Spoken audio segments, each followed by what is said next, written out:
former president spoke about his differences with the current president, Joe Biden. Barbara Barr joins us now with her exclusive interview. Barbara.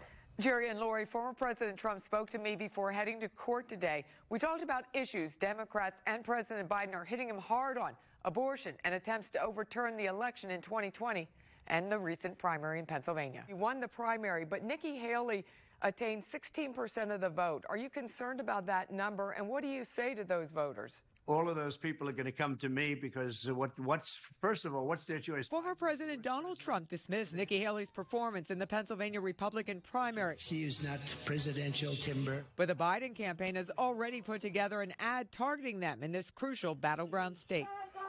Another issue Democrats are attacking the former president on: abortion and the Supreme Court's decision to overturn Roe v. Wade. What's your stance on women's reproductive rights? Now it's all up to the states, so the states will make the decisions, and one by one, that's exactly what they're doing. And there have been some big surprises: Kansas and Ohio. Recent polls show former President Trump with a slight lead over President Biden in Pennsylvania, but he's still trying to sway some suburban women voters and independents. And some voters say his refusal to accept the results of the 2020 election rules him out in 2024. There have been other close races, and men have said, listen, for the betterment of the country, we're going to move on. We're going to accept the results of the election. Would that have been the right course of action? You have to have fair and free elections. And if you don't, you should always have the right to challenge them. If you couldn't challenge elections, you wouldn't even have a democracy. You wouldn't have elections. Now, the Biden campaign communications director, Jack Doyle, tells me Donald Trump's presidency was, quote, disastrous for Pennsylvanians. He's responsible for overturning Roe v. Wade, paving the way for extreme abortion bans across the country. Barbara Barr, News 8. In exclusive access, News 8's Barbara Barr traveled with White House press this afternoon as the president visited a union headquarters and met with fellow Democrats, showing no signs that he's bowing out of this race. President Joe Biden looks to reassure voters in Harrisburg amid calls from some in his own party to drop out of the race following a debate performance he called a bad night. President Joe Biden! Every time I come back to Pennsylvania, I feel like I'm coming home. His campaign in crisis, President Joe Biden returned to the state where he was born and needs to win in November. The middle class built this country, not Wall Street. He gave no signs he's stepping aside. Instead, he focused on the economy in a 6-minute speech at an outdoor gathering at the American Federation of State, County, and Municipal Employees. I make no apologies being the most pro-union president in American history. Well, a handful of House Democrats say he should quit the race. Pennsylvania's top lawmakers are standing by him. We need to not worry. We need to work. Senator John Fetterman was with the president when he landed at the airport. Are you behind the president? Well, of course, that's my guy. I want to point out he's the only one that's ever kicked Trump in the election, and he's going to do it again. And Governor Josh Shapiro joined him at a Harrisburg coffee shop. Democratic supporters believe he can still lead and win. You think he's up to the job? I think so. I think, he came out today. He was, making jokes. He seemed very friendly. Concerned are you about the debate performance and him beating former President Trump? It was hard. It really was. But when you look at the alternative. Virginia Senator Mark Warner plans to talk with fellow Democrats on Monday about a path forward for President Biden. This is shaping up to be a critical week for the president, whether he shores up support or loses it. In Harrisburg, Barbara Barr, News 8. Is making his pitch to Susquehanna Valley voters. He spoke this afternoon to Barbara Barr during an exclusive interview. She joins us live now with more on what he said. Barbara. Well, Lori, first of all, polls show this race virtually a dead heat in Pennsylvania. You see the candidates crisscrossing the state. I spoke with Democratic Vice Presidential nominee Tim Walz about the gender divide in this race and the key issues shaping the election.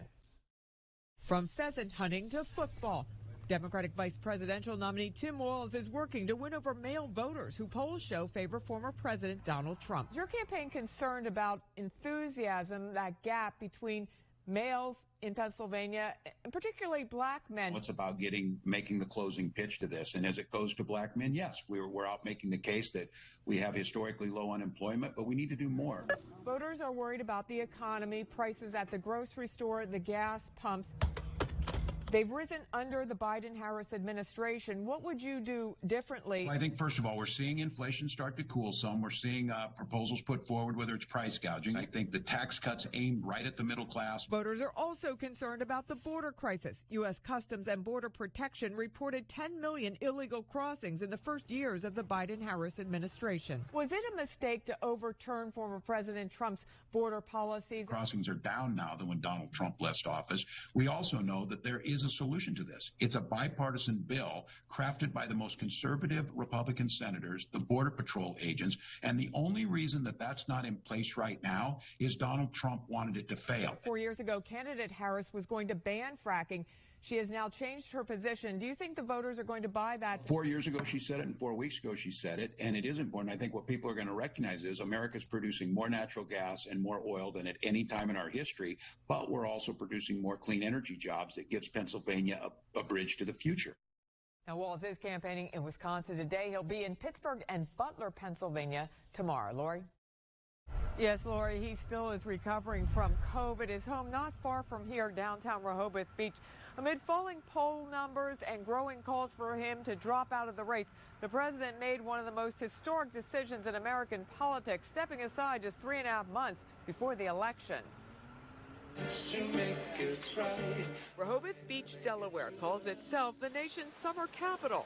As law enforcement blocked the road to President Biden's summer home, vacationers and voters reacted to his decision to drop out of the presidential race. I think it's a great thing because it shows that a person can be selfless. But he said when he ran years ago that it was transitional, and I think it was time for the transition. We're dyed-in-the-wool Democrats, and God bless him. I think this is the right move for the country. The president posted a letter on social media announcing his decision, saying it was his intention to seek re-election.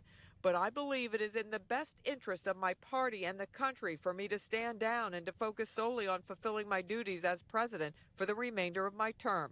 Democrats say it was time. When he introduced Zelensky as Putin, it's like, those kind of mistakes aren't acceptable. The president endorsed Vice President Kamala Harris as the party's new nominee. I don't know there's anyone else with her qualifications who can step up right now. I think it's going to stir up a lot of problems if she's not. Let them talk about what their policies are. Let them talk about what they were going to get done in the next couple of years. Let them talk about their vision for things, and then let's see who the delegates can get behind.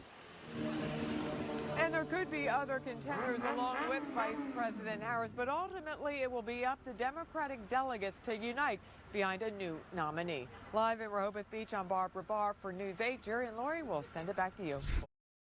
And Jerry and Lori, this is a race not only watched across Pennsylvania, but really across the country. Democrats once again targeting Scott Perry's seat, thinking they can perhaps win it in November. Janelle Stelson, a newcomer to politics, has come out victorious here in the Democratic primary. She joins us now here at the Englewood in Hershey. And Janelle, first of all, congratulations. Thank you, Barbara. Why did you make this leap into politics? I got into journalism 38 years ago because it has the power to affect change. And over those years, nearly 4 decades, I've listened to a lot of people. I know the issues and the concerns of people. If we've not been sitting in their living rooms, we've been on TVs in their living rooms. And I wanted to, I realized if I really wanted to have the power to affect change at this point, I needed to move beyond the telling about our concerns to actually trying to do something about them. Scott Perry is a 6-term incumbent. He has a lot of support in the district, which covers York, Dauphin, and Cumberland counties. Why do you think you would be a better representative? Well, I just think he's not been paying attention to our issues for a very long time. He's had 12 years to fix some really basic things.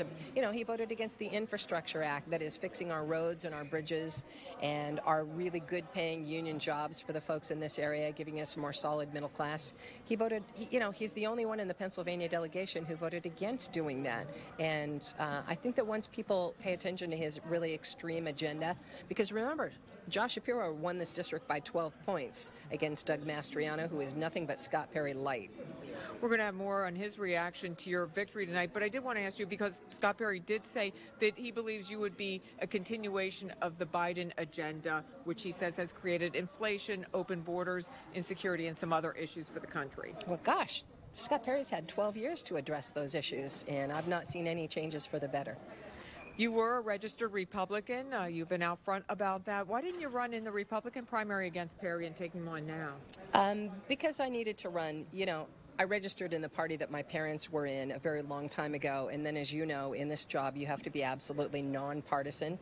So, I voted the way I voted behind the scenes, but when I got serious about running for office, I needed to run in the party that I was most affiliated with. Your Democratic opponents brought up the fact that you live in Lancaster and not in the 10th district. Will you move?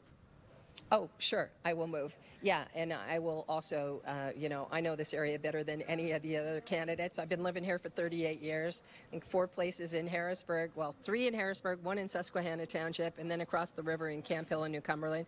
So not only that, but as you know, in the news, we go to every nook and cranny of the entire district. So not only do I know the district well, let's just say I'm the only one who gets around without navigation, but those people know me. They know us from the news in a nonpartisan way, and that is going to make a big difference in November. Well, thank you very much. And I know Janelle has already said she will debate Scott Perry. That race to come in November. Live in Hershey, I'm Barbara Barr for News 8.